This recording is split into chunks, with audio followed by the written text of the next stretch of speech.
একজন আল্লাহর বান্দা মুসা নবীকে এসে বললেন, ইয়া নবী আল্লাহ, আমার জীবনটা অনেক কষ্টে যাচ্ছে, সকালে আনলে রাতে থাকে না, আমার রিজিকে এত কম বরকত কেন আমি বুঝি না, আমি বেশি দিন বাঁচতেও চাই না, আল্লাহকে একটু বলেন, আপনি তো আল্লাহর সাথে কথা বলেন, আল্লাহ অনুমতি দিয়েছে, আমার পক্ষ হয়ে আল্লাহকে বলবেন আমার জীবনে যত রিজিক আছে সবগুলো যেন একসাথে দিয়ে দেয়, আমি একসাথে খাইয়াই। মুসা নবী ওনার কথা মোতাবেক আল্লাহর কাছে গিয়ে বললেন, আল্লাহ, তোমার একজন বান্দা তো এরকম একটা দোয়া ফরিয়াদ করছে, আবদার করছে যে তার জীবনে যা রিজিক তুমি বরাদ্দ রাখছো 20, 30, 50, 60 বছর, 100 বছর সব একসাথে দিয়ে দাও, সে একসাথে খেয়ে চলে যাবে। আল্লাহ তাআলা দোয়া কবুল করেছেন, সুবহানাল্লাহ। দীর্ঘ কয়েক বছর পরে মুসা নবী সাথে ওই ব্যক্তির দেখা, যে এক সময় খাবারে খাবার পায়নি, এখন এসে দেখা যায় তার ঘর রাজপ্রাসাদের মতো, সুবহানাল্লাহ। তার ঘরে অনেকগুলা মানুষ খাবার খাচ্ছে, সুবহানাল্লাহ। যে অন্যের চাকরি করতো আজকে তার কাছে অনেক মানুষ চাকরি করছে।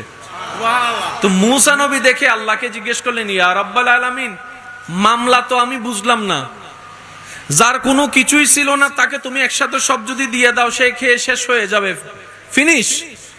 এখন দেখি যে ছেও আছে, তার ঘরও আছে, সম্পত্তিও আছে, তার অট্টালিকার অভাব নাই, আল্লাহ ব্যাপার কি? এতটুকু তো জানি তোমার প্রত্যেকটা কাজে বান্দার জন্য উপকার আছে, তোমার প্রত্যেকটা কাজে কোনো না কোনো হিকমত তো লুকানো আছে, সুবহানাল্লাহ।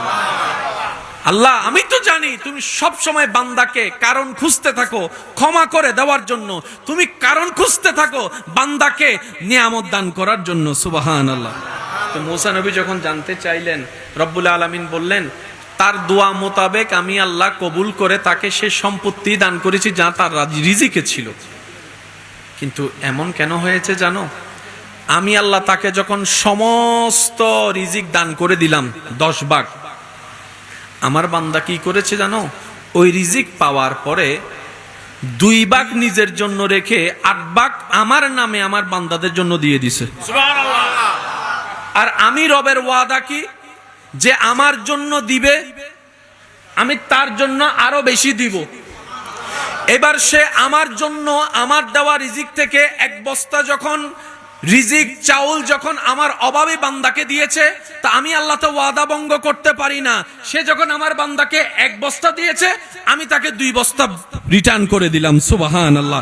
সে 2 বস্তা পেয়ে যখন আবার 1 বস্তা দান করেছে, আমি আল্লাহ আবার 2 বস্তা দান করলাম। সে যখন 2 বস্তা দিয়েছে, আমি 4 বস্তা দেওয়া শুরু করলাম। সে 4 দিয়েছে, আমি 8 দিয়েছি।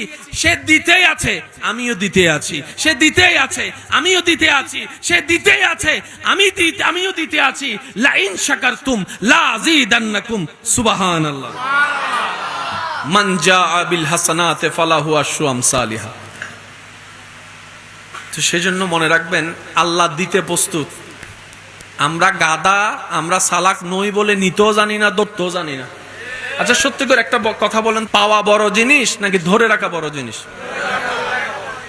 আওয়াজটা মনে আর একটু বড় হবে।